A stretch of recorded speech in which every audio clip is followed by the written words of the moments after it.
ప్రతి ఉదయం యేసుతో ఆశీర్వాదముల సమయం. ప్రతి ఉదయం యేసుతో ఆశీర్వాదముల సమయం. రోజుకు సరిపడ జీవాహారం, రోజుకు సరిపడ జీవాహారం, ప్రతి స్థితిలోను సగు విజయం, ప్రతి స్థితిలోను సగు విజయం. ప్రతి ఉదయం యేసుతో ఆశీర్వాదముల సమయం.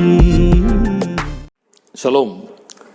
ప్రభునందు ప్రేమైన వారలారా, ఉదయకాలం మరొక మారు దేవుని యొక్క శుభనామంలో మీ అందరినీ కూడా దేవుని జీవంగల మాటలు ధ్యానించడానికి ఆహ్వానిస్తూ ఆయన పవిత్రమైన నామంలో మీ అందరికీ కూడా శుభములు తెలియజేసుకొంచున్నాను. లూకాసు వార్తలో 6వ అధ్యాయంలో 46వ వచనంలో ఈ విధంగా రాయబడి ఉన్నది, నేను చెప్పు మాటల ప్రకారం మీరు చేయక ప్రభువా ప్రభువా అని నన్ను పిలుచుట ఎందుకు అని ప్రశ్న వేస్తున్నాడు. In Luke chapter 6 verse 46, the Lord says, why do you call me Lord, Lord, and do not what I tell you? Beloved, I welcome you to this morning's meditation and I greet you in His precious name. We are looking at a scripture portion where the Lord is expressing His anguish about our response to His commands.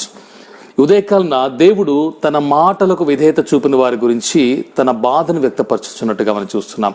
ప్రభు పలికినటువంటి మాట, ప్రభువా ప్రభువా అని మీరు నా మాట వినకుండా దాని ప్రకారం చేయకుండా మీరు నన్ను ప్రభువా ప్రభువా ప్రభువా అని పిలవటం దేనికి? నా మాట ప్రకారం మీరు చేయనట్లయితే నన్ను ప్రభువా అని పిలవద్దు అనే ఉద్దేశంతో ఆ మాటలు చెప్పినట్టుగా మనం చూస్తుంటున్నాం. Obedience to God's word has always been the key to our relationship with God. దేవునితో మన సంబంధము ఎప్పుడు కూడా దేవుని వాక్యం యొక్క విధేయత మీద ఆధారపడి ఉన్నది. ఆయన మాటలు విని దాని ప్రకారం ఏ విధంగా జీవిస్తాము అనే దాని మీద మాత్రమే మన రిలేషన్షిప్, ఆయనతో ఉన్నటువంటి మన బాంధవ్యము ఆధారపడి ఉన్నది. తరతరములు కూడా ఇదే కొనసాగుతూ వస్తున్నది. ఆదిలో ఉన్నటువంటి ఇశ్రాయేలీయులు మొదలుకొని ఈనాటి వరకు కూడా దేవుని ప్రజలైనటువంటి వారికి ఇది సత్యం అన్న విషయాన్ని మనం గుర్తుపెట్టుకోవాలి. ప్రియమైన వారలారా, without obedience faith is of no use. విధేయత లేకుండా విశ్వాసము వ్యర్థం. మనం ప్రభువునందు ఎంత నమ్మిక ఉంచినా, ఎంత విశ్వసించినా ఆయన మాటలకు విధేయత చూపకపోతే ఆ విశ్వాసము వ్యర్థము అనే విషయాన్ని మనం జ్ఞాపకం చేయబడుతూ ఉంటున్నాం. ప్రియులారా, మన తల్లిదండ్రులకు విధేయత చూపిస్తాం, మన కుటుంబాల్లో పెద్దలకు విధేయత చూపిస్తాం, వారు చెప్పే మాటలు వింటాము. పనిచేసే స్థలాల్లో మన యజమానులకు, మన సుపీరియర్స్కి మనం విధేయత చూపిస్తాము. మన స్థానికంగా ఉండేటువంటి అధికారులకు, మన పై అధికారులకు, అలాగే ముఖ్యమంత్రులకు, ప్రధానమంత్రులకు, దేశాన్ని పరిపాలించే అధికారులకు, వివిధ అధికారాల్లో ఉండేటువంటి వారందరికీ కూడా మనం విధేయత చూపిన వారే ఉంటున్నాం. కానీ దేవుని విషయానికి వచ్చేటప్పటికీ ఆయన మాటని విననటువంటి వారిగా ఉంటున్నామని ఉదయకాలంలో దేవుడు తన బాధను ఆయన వ్యక్తపరుస్తూ ఉంటున్నాడు. Several times we obey our parents, we obey the elders in our families, we obey our superiors in our workplaces, we obey the authorities that be in different places in government offices, in the state level, at the national level, the prime minister, the chief minister, the governors, whoever it is, all the powers and authorities in human form we obey. But when it comes to God, why do we not obey? And this has been the practice right from the beginning. Man has always been disobedient to God, and this morning God is once again expressing that anguish, that feeling of sadness that people whom he loves so much do not obey his commands. ఆయన ప్రేమించేవారు ఆయన మాటలు వినని వారిగా ఉంటున్నారని దేవుడు చాలా బాధపడుతున్నట్టుగా ఈ యొక్క ఉదయకాలం అనుగ్రహించినటువంటి మాటలు బట్టి నేను గ్రహిస్తూ ఉంటున్నాను. ప్రేమ వారలారా, చూడండి, ఇర్మియా గ్రంథంలో 35వ అధ్యాయంలో ఒక చిన్న ఉదంతాన్ని నేను మీ ముందుంచి దేవుని వాక్యాన్ని త్వరగా ముగించే ప్రయత్నం చేస్తాను. I would like to quote or take a small passage from Jeremiah chapter 35 and explain to you what God is exactly trying to speak to us this morning and try to finish as quickly as possible. ఇక్కడ జరిగినటువంటి సంగతి ఏంటని చూసినట్లయితే 1 నుంచి మనం ఆ 35వ అధ్యాయంలో అధ్యాయం అంతా కూడా 19 వచనాలు ఉంటాయి. 19 వచనాలంతా కూడా మనం చూసినట్లయితే, రెకాబీయులు అనేటువంటి వారు యెరూషలేములో కాపురం ఉంటున్నారు. వారు ఇశ్రాయేలు వంశస్థులు కారు, గోత్రాలకి చెందినటువంటి వారు కారు. అయినా కానీ యెరూషలేములో వారు కాపురం ఉంటుండగా దేవుడైన యెహోవా ఒక దినాన ఇర్మియాకు ఆయన కనబడి ఆయనకు ప్రత్యక్షమై ఇర్మియాతో చెప్పినటువంటి మాట ఏంటంటే, నీవు రెకాబీయులను పిలిపించి వారి సంతతి వారిని కూడా పిలిపించి నా యొక్క మందిరంలోని ఒక గదిలో కూర్చుండబెట్టి వారికి ద్రాక్షారసం తాగడానికి ఇమ్మని చెప్తాడు. ఎందుకు ప్రభువా అని చెప్పి ఇర్మియా ప్రశ్నించలేదు. వెళ్ళి దేవుడు చెప్పినట్టుగానే వెళ్ళి రెకాబీల సంతతి వారందరూ కూడా పిలుచుకొచ్చి లోపల ఉన్నటువంటి దైవజనుడి యొక్క ఒక చేంబర్ ఉంటుంది, ఒక గది ఉంటుంది. ఆ గదిలో కూర్చోబెట్టి ద్రాక్షారసంతో నిండినటువంటి పాత్రను, అలాగే వారు త్రాగుటకు గిన్నెలన్నీ కూడా సిద్ధపరిచి వారు ముందు పెట్టినప్పుడు వారు అన్నటువంటి మాటలు అక్కడ మనం చూస్తుంటున్నాం ప్రియమైన వారులారా. అందుని బట్టి దేవుడు వారి యొక్క ప్రతిస్పందనను చూసి ఎంతగానో బాధపడి, అరే వీరు ఈ విధంగా ఉన్నారు, నా ప్రజలు ఒకవైపు ఈ విధంగా ఉన్నారు కదా అని చెప్పి అక్కడ 13-14 వచనాల్లో చెప్పినటువంటి మాట మనం చూస్తాం. చూడండి, ఇన్ వర్సెస్ 13 and 14 చెప్పినటువంటి మాట ఏంటంటే, నీవు వెళ్ళి యూదా వారికిని యెరూషలేము నివాసులకును ఈ మాట ప్రకటింపు, యెహోవా వాక్కు ఇదే, మీరు శిక్షకు లోబడిన ఆ మాటలను ఆలకింపరా, ఇదే యెహోవా వాక్కు. ద్రాక్షారసము త్రాగవద్దని రేకాబు కుమారుడైన యెహోనాదాబు తన కుమారులకు ఆజ్ఞాపించిన మాటలు స్థిరముగా ఉన్నవి. నేటి వరకు తమ పితరుని ఆజ్ఞకు విధేయులై వారు ద్రాక్షారసము త్రాగకయున్నారైతే నేను పెందలకడ లేచి మీతో బహుశ్రద్ధగా మాట్లాడినను మీరు నా మాట వినకున్నారు అని చెప్తున్నాడు. ఏమిటి ఈ రెకాబీలు విన్నటువంటి మాట? ఏం చేశారో మనం చూసినట్లయితే పైన వారి ఎదుట యెర్మియా ద్రాక్షారసంతో నిండిన పాత్రను గిన్నెలు పెట్టినప్పుడు 6 నుంచి 8 వచనాల్లో వారి స్పందన చూడండి ఏ విధంగా ఉన్నది. వారు ఏమంటున్నారో చూడండి. మా పితరుడగు రేకాబు కుమారుడైన యెహోనాదాబు మీరైనను మీ సంతతి వారైనను ఎప్పుడునూ ద్రాక్షారసము త్రాగకూడని మాకు ఆజ్ఞాపించను గనుక మేము ద్రాక్షారసము త్రాగము అంటూ, మరియు మీరు ఇల్లు కట్టుకొనవద్దు, విత్తనములు విత్తవద్దు, ద్రాక్ష తోట నాటవద్దు, అది మీకు ఉండనే కూడదు. మీరు పరవాసము చేయి దేశములో దీర్ఘాయుష్మంతులగునట్లు మీ దినములన్నీ గుడారములలోనే మీరు నివసింపవలనని అతడు మాకు ఆజ్ఞాపించెను. కావున మా పితడైన రేకాబు కుమారుడు యెహోనాదాబు మాకు ఆజ్ఞాపించిన సమస్త విషయములలో అతని మాటను బట్టి మేము గాని, మా భార్యలు గాని, మా కుమారులు గాని, మా కుమార్తెలు గాని ద్రాక్షారసము త్రాగుటలేదు. మా తండ్రి అయిన యెహోనాదాబు మాకు ఆజ్ఞాపించిన సమస్తం బట్టి మేము విధేయులమగునట్లుగా కాపురమునకు ఇండ్లు కట్టుకొనలేదు అనేటువంటి మాట అక్కడ చూస్తున్నాం. Beloved, we see in this passage in Jeremiah chapter 35 verses 1 to 19, the whole chapter, it's an incident where the Lord Jehovah brings in a people called the Rechabites who are living in Jerusalem. They do not belong to any of the tribes or clans of the Israelites, but they are living in Jerusalem. So he sends his prophet Jeremiah to bring them to his house into one of the chambers of the men of God in the temple of God and offer them wine. Jeremiah goes and invites the Rechabites and their sons and their families into the chamber of one of the men of God inside the temple of the Lord and offers them wine. He places the cups and the wine in front of them, but they refuse. They refuse to drink the wine. And they cite a reason for it. Therefore, in verses 13 and 14, the Lord draws comparison between the Rechabites and his people and says these words. What does he say? Thus says the Lord of the hosts, the God of Israel, go and say to the people of Judah and the inhabitants of Jerusalem, will you not receive instruction and listen to my words? Declares the Lord. The command that Jonadab the son of Rechab gave to his sons to drink no wine has been kept, and they drink none to this day, for they have obeyed their father's command. I have spoken to you persistently, but you have not listened to me అనేటువంటి మాట మనం చూస్తాం. Beloved, what exactly did these Rechabites do, or in what manner did they respond to inspire God to say these words? We see up there in verses from 6 to 9, when Jeremiah offered them wine, what do they say? We will drink no wine, for Jonadab the son of Rechab, our father, commanded us, you shall not drink wine, neither you nor your sons forever. You shall not build a house, you shall not sow seed, you shall not plant or have a vineyard, but you shall live in tents all your days, that you may live many days in the land where you sojourn. We have obeyed the voice of Jonadab the son of Rechab, our father, in all that he commanded us, to drink no wine all our days ourselves, our wives, our sons, or our daughters, and not to build houses to dwell in. We have no vineyard or field or seed. కాబట్టి వారి పితరుడు చెప్పినట్టుగా వారు ఇండ్లు కట్టుకోలేదు, విత్తనములు నాటలేదు, ద్రాక్ష వనములు వారు కొనలేదు, ద్రాక్ష తోటలు నాటించుకోలేదు, అలాగే వారు ద్రాక్ష రసం త్రాగరు. వారి పితరుడు చెప్పినటువంటి మాటకు అంత విధేయత చూపినటువంటి వారే ఉన్నారు కనుక దేవుడైన యెహోవా తన ప్రజలకును ఈ రెకాబీలకు మధ్యన ఒక పోలిక చూపిస్తున్నాడు.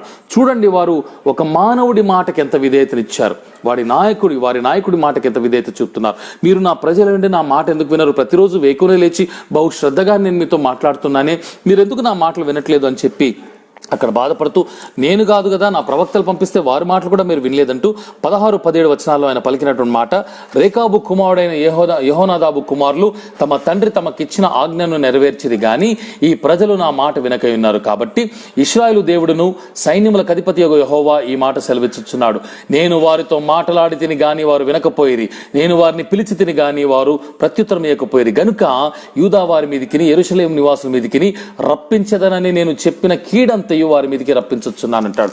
When God draws this comparison and says that I've been trying to speak to my people but you're not listening, but look at these people, the Rechabites, they value their forefathers' commandments so much that till this day they obey the man's word, whereas you, being my people, do not obey your God's word.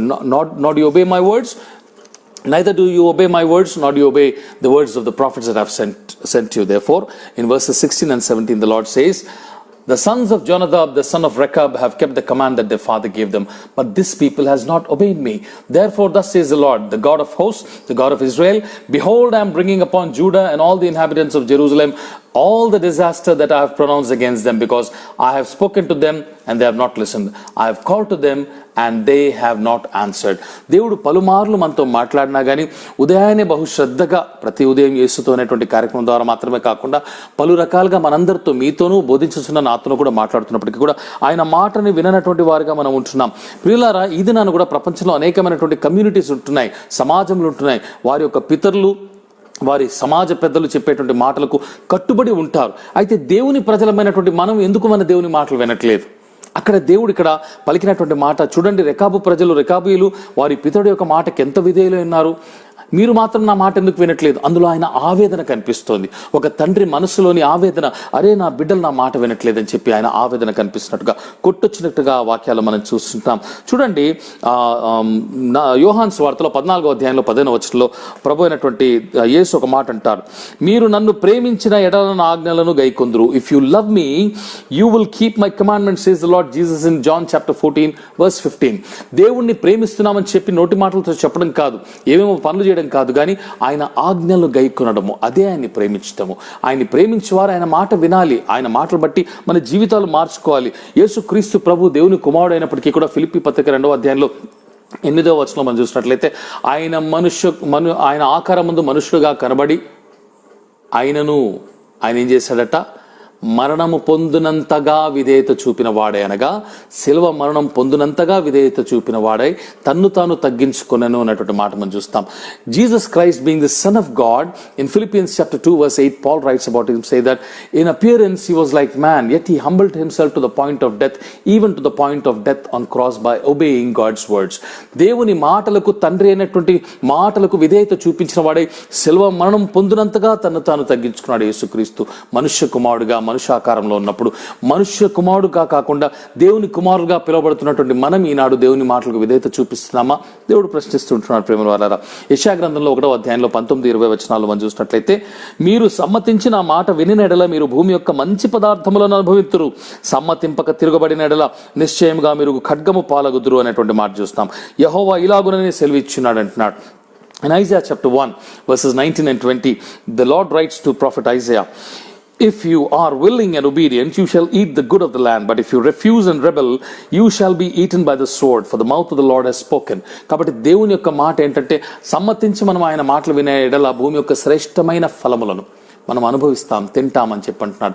లేకపోతే మృత్యువు, ఆయన ఉగ్రత మనల్ని తినివేస్తుందన్న సత్యాన్ని ఉదయకాలంలో ప్రభు మనకు జ్ఞాపకం చేస్తుంటున్నాడు. ప్రేమను వారలారా, చివరిగా చూడండి, భక్తుడైనటువంటి యోహాను రాసినటువంటి ఒక మాట చెప్పి నేను ముగించి వేస్తాను. 1 యోహాను పత్రికలో 1వ అధ్యాయంలో 15-17 వచనాల్లో రాయబడిన మాటలు చూసుకొని మనం ముగించుకుందాం. ప్రేమైనటువంటి వారలారా,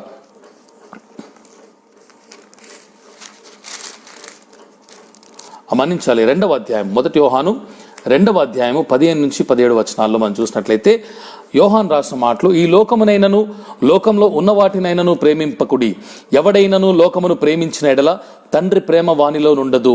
లోకంలో ఉన్నదంతయు అనగా శరీరాశయు, నేత్రాశయు, జీవపు డంబమును తండ్రి వలన పుట్టినవి కావు, అవి లోక సంబంధమైనవే. లోకమును దాని ఆశయు గతించిపోవచ్చున్నవి గాని దేవుని చిత్తమును జరిగించేవాడు నిరంతరము నిలుచునన్న మాట మనం చూస్తున్నాం.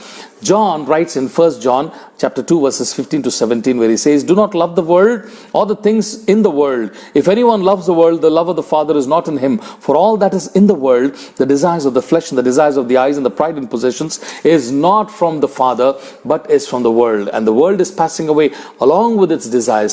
But whoever does the will of God abides forever." దేవుని చిత్తం నెరవేర్చువాడు, ఆయన మాట చొప్పున చేయవాడు నిత్యము నిలిచి ఉంటాడు. కాబట్టి లోకమునైనను లోకంలో ఉన్నటువంటి వాటిని ప్రేమింపకుడి అంటాడు. రెకాబీయులు లోకంలో ఉన్న దేన్ని ప్రేమించలేదు, ద్రాక్షరసాన్ని ప్రేమించలేదు, ఆస్తిపాస్తుల్ని, ఇండ్లను, ద్రాక్ష తోటలను దేన్ని ప్రేమించలేదు. కడకు వారు విత్తనాలు కూడా నాటుకోలేదు. వారు గుడారములలో బ్రతుకు దినమంతా కూడా వారు దీర్ఘాయుష్మంతులే ఉండినట్లు గుడారములలో నివసించారంట. అంటే దేవుడు మనల్ని ఇల్లు కట్టుకోవద్దు అని చెప్పట్లేదు. ఇర్మియాలోనే 29వ అధ్యాయంలో మీరు ఇల్లు కట్టుకోండి, తోటలు నాటించుకోండి, అనుభవించమంటాడు.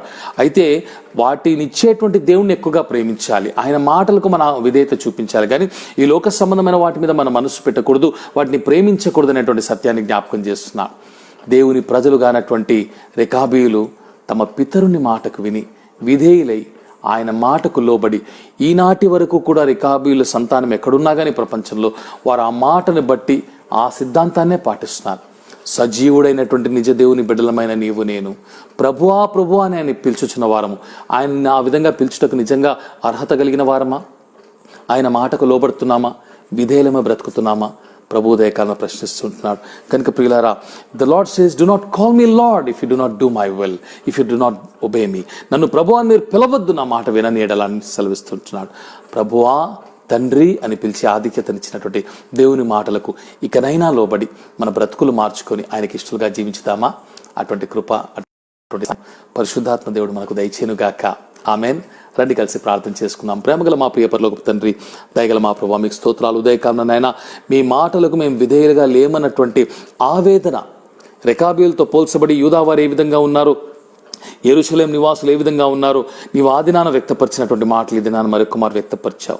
ఈ దినాన కూడా ప్రపంచంలో అనేక మంది క్రైస్తవులు సజీవుడైనటువంటి నీ మాటలు, మా దేవుడు అయినటువంటి నీ మాటలు, మా రక్షకుడు అయినటువంటి నీ మాటలు వినక పెడచెవిన పెట్టువారంగా ఉంటున్నామేమో ప్రభువా.